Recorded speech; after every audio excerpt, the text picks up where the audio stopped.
Hola a todos los amigos de Filosofía Apuntes, hoy es 27 de abril, seguimos con las teorías de Aristóteles.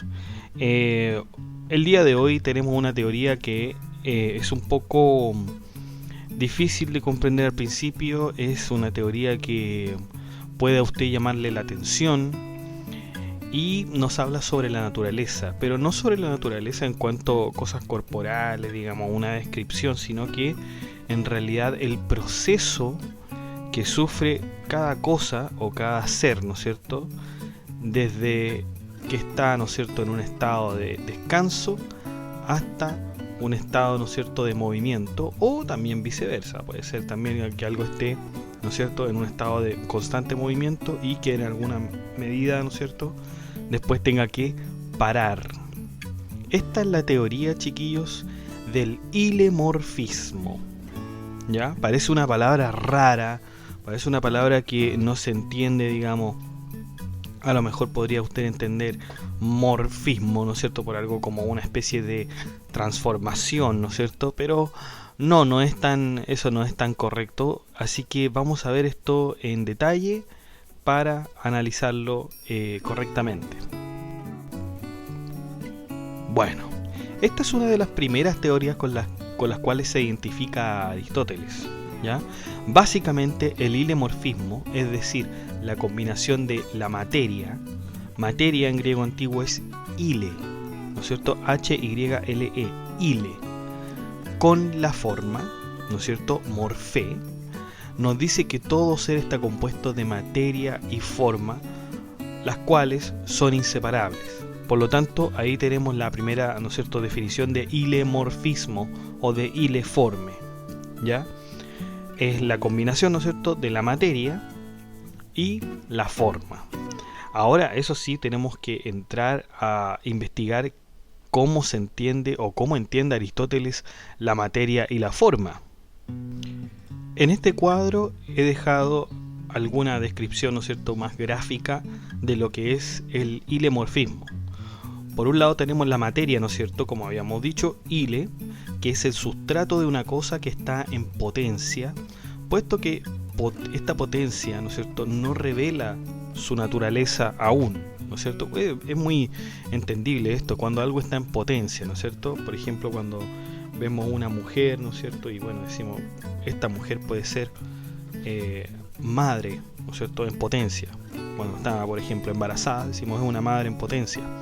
Cuando, por ejemplo, vemos material, quizás, por ejemplo, vemos algo, vemos bronce, ¿no es cierto? Vemos un bronce apilado, ¿no es cierto?, en barra, ¿no es cierto? Y podemos decir que eso puede ser, ¿no es cierto?, ese conjunto de bronce puede ser una estatua, ¿no es cierto?, en potencia. Pero el bronce, ¿no es cierto?, el bronce en sí mismo sería la potencia, ¿no es cierto?, y por lo tanto sería la materia.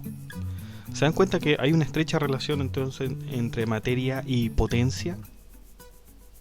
Y por el otro lado tenemos la forma, morfé, ¿no es cierto? Y es la definición de cada cosa, la que nos dice cómo es una cosa y nos revela su naturaleza. Por lo tanto, en el ejemplo del bronce, ¿no es cierto?, tenemos la materia primero, que es el bronce, para pasar a lo que será una estatua. Y ahí sería, ¿no es cierto?, ahí se daría la forma. La materia y la forma están al mismo tiempo en una misma cosa, no están separadas como la teoría platónica lo sugiere. Recordemos que para Platón, ¿no es cierto?, todo esto que era inteligible, ¿no es cierto?, estaba separado de lo corporal. ¿Ya? Por lo tanto, por eso se dice que en la teoría platónica hay dos mundos, un mundo sensible, un mundo inteligible, un mundo corporal, un mundo abstracto. Pero Aristóteles dice no.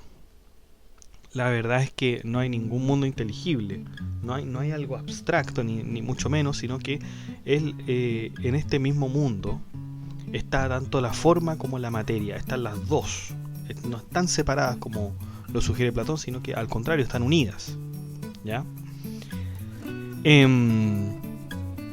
La materia, muchos afirman, ¿cierto?, que la naturaleza y la sustancia son los componentes primarios de una cosa. Dicen que la materia es la naturaleza de una cosa, Por ejemplo, se dice que la madera es la naturaleza de la cama. En efecto, uno dice, mira esta cama, ¿de qué está hecha? Bueno, está hecha de madera. Y que el bronce, ¿no es cierto?, en el ejemplo anterior, es la naturaleza de una estatua. La materia primera es todo sustrato que queda a pesar del cambio de un objeto. Por ejemplo, si una cama, ¿no es cierto?, uno la destruyera, lo que quedaría sería solo madera. Por lo tanto, pareciera ser que la materia, ¿no es cierto?, es ese sustrato que queda a pesar de los constantes cambios que sufre una cosa. O sea, una cosa, por ejemplo, hecha de madera, ¿no es cierto? Vamos a decir un juguete, un tren, por ejemplo, un tren hecho de madera. Bueno, ese tren, que cuando yo digo tren, ¿no es cierto?, me refiero a la forma. Si se destruye, ¿no es cierto?, solamente quedaría madera. Y ese es el sustrato, ¿ya? La forma, por otra parte, hay una posición, ¿ya? Hay una posición que establece que la materia no puede tener naturaleza. Es más bien la forma la que da naturaleza a las cosas. Esto se debe a que la forma nos dice cómo son las cosas, en realidad, porque no sabremos el objeto de la madera, ¿no es cierto?, hasta que sea una cama. Por lo tanto, la madera sería la cama en potencia, ¿no es cierto? La madera, en realidad, lo que quiere decir esto es que la madera en sí, como una potencia, no explica lo que es un objeto natural. Y por lo tanto, la madera no es un objeto natural. Es siempre la forma lo que nos da la naturaleza de un objeto. Por lo tanto, podríamos decir que la materia es potencia y la forma es el acto. Cuando nosotros hablamos del acto en términos aristotélicos, hablamos de que algo está, por decirlo de alguna manera, finalizado. Algo que ya, de alguna manera, ya no sufre cambios. En cambio, la potencia, la materia, sí sufre cambios porque se tiene que manipular, ¿no es cierto? Se tiene que manipular, se tiene que destruir de alguna manera, o sea, no destruir, sino que se le puede agregar, ¿no es cierto? Se le puede modificar algo para que finalmente forme o finalmente sea un acto, ¿no es cierto? Sea la cama, en el sentido de la materia, de la madera y la cama, ¿no es cierto? Sin embargo, puede ser que sea confuso en primera instancia, porque habíamos dicho que la materia es eso que queda a pesar de las múltiples destrucciones, ¿no es cierto? Pero la verdad es que la materia es también un sustrato. Habíamos dicho también que es un sustrato, pero que este sustrato puede ser manipulado, ¿no es cierto? Este sustrato puede ser manipulado para llevar un determinado fin. Y es por eso que se dice, chicos, que la materia no puede estar sin la forma, porque usted no puede imaginarse algo. Esto es algo, digamos, a nivel cerebral, incluso a nivel, podríamos decir, incluso ni siquiera se puede imaginar algo como esto. Por ejemplo, vean ustedes que ustedes no pueden pensar ninguna cosa sin forma. La forma es algo que está incorporado en el pensamiento, en el cerebro, y que usted no puede imaginar algo sin forma. No lo puede imaginar, aunque usted, digamos, haga los esfuerzos más grandes, no se puede imaginar algo sin forma. Y eso es muy interesante, chiquillos. Eso es muy interesante, porque la materia, ¿no es cierto? Imagínense, sin forma estaría, no sé, me imagino yo, tratando de describir la materia sin forma, que es como algo súper difícil y por no decir absurdo. La materia tendría que expandirse para todos lados, tendría que ser algo que no alcanza a ser cubierto o no alcanza a ser limitado de alguna manera. Entonces es súper difícil, ¿no es cierto?, imaginarse algo que solamente tenga materia, ¿ya? De hecho, Aristóteles dice, bueno, no existe algo así, algo que solamente sea materia, sino que la materia siempre va con la forma. Es decir, estos dos conceptos son inseparables, usted no lo puede separar, no cabe en el entendimiento humano que usted pueda separar la forma de la materia, es imposible, Es imposible, imposible, imposible. Y en efecto tiene razón. Tiene razón. Usted no se puede imaginar algo sin forma. Puede imaginarse algo con una forma muy extraña, pero al fin y al cabo tiene forma.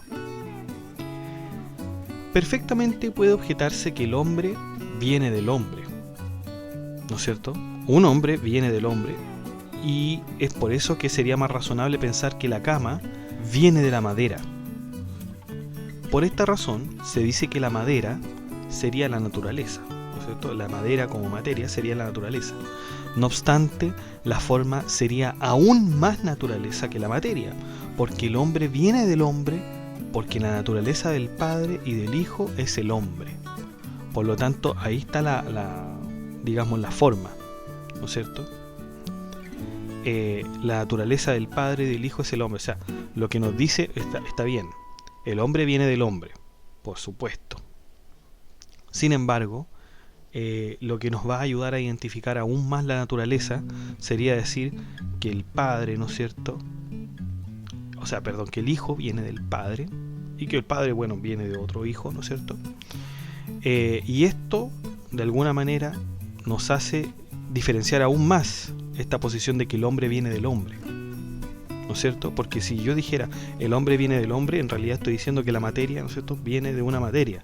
Pero si yo quisiera hacer aún más claro y aún más determinante en la naturaleza, bueno, digo que el Hijo viene del Padre, ¿no es cierto? Y los dos son hombres. Por lo tanto, lo que es más naturaleza, de acuerdo a Aristóteles, es la forma. La naturaleza en proceso es un cambio hacia la naturaleza concreta. En efecto, la naturaleza en proceso, la madera. Y vamos a la naturaleza concreta, ¿no es cierto?, que sería la cama. Este proceso crece hacia algo y ese algo es lo que va a hacer. Aristóteles nos advierte que de todas maneras, forma y naturaleza son dos conceptos ambiguos que se verán de mejor manera en otros tratados. Mire cómo nos pone Aristóteles, nos da el gancho, ¿no es cierto?, para seguir leyéndolo. Hasta ahora entendamos que la forma también es naturaleza. Por lo tanto, la materia, ¿no es cierto?, es naturaleza y la forma también. Debemos considerar que la gente que hace posible que el bronce, la materia, se convierta en estatua, forma, es el mismo hombre que es considerado a su vez causa eficiente de la estatua. ¿Ya? Causa eficiente, ojo, que eso ya lo vamos a ver en la teoría de causalidad de Aristóteles, así que no nos asustemos con ese concepto. Si ponemos atención, entonces veremos que la teoría del ilemorfismo contrasta enormemente con la idea de Platón, ya que este último, ¿no es cierto?, como habíamos dicho, separa los dos mundos, tanto de las cosas sensibles y las ideas. Como ya sabemos, maestro y alumno siempre difirieron con sus doctrinas que parecen ser irreconciliables, ¿no es cierto? Bueno, en fin, interesante la teoría, ¿no es cierto?, del ilemorfismo. Vemos esto como un concepto que marca un precedente, porque todos después van a hablar, ¿no es cierto?, de la materia y la forma. Van a surgir discusiones que ya no van a estar ahora, digamos, en el mundo contemporáneo, sobre la materia y la forma. Sin embargo, es sumamente interesante este planteamiento de Aristóteles de que usted no puede, ¿no es cierto?, imaginar algo sin forma. Es decir, la materia y la forma son algo que es uno, a pesar de que sea algo compuesto, y eso es lo que cuesta, digamos, concretar un poco, ¿no es cierto? Porque si nos dicen que, bueno, por un lado tenemos materia, por el otro lado tenemos forma, y los dos son uno, es difícil no verlo como dos cosas distintas y que a la vez, ¿no es cierto?, son inseparables. Es difícil, porque uno está acostumbrado, ¿no es cierto?, a dividir, ¿no es cierto? Pero Aristóteles nos dice claramente que esto es unitario, ¿no es cierto? Esto es unidad, o sea, está la materia y está la forma, ¿ya?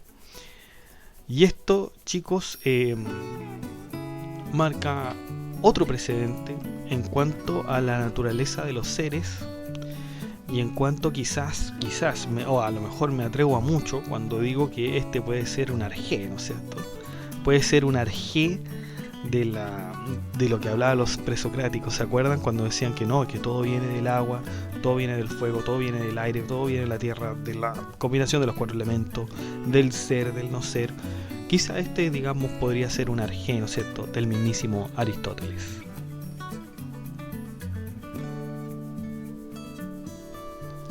Bueno, chicos, y eso ha sido todo. Muchas gracias por escuchar estos podcasts. Los invito, ya hago el enlace inmediatamente para el blog, ¿no es cierto? Porque ya no puede estar, digamos, el blog en algunas redes sociales.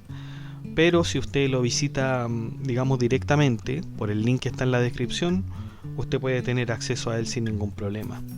Cuídense, que estén muy bien, nos vemos, seguimos con Aristóteles, así que no se pierda el próximo podcast. Que esté muy bien.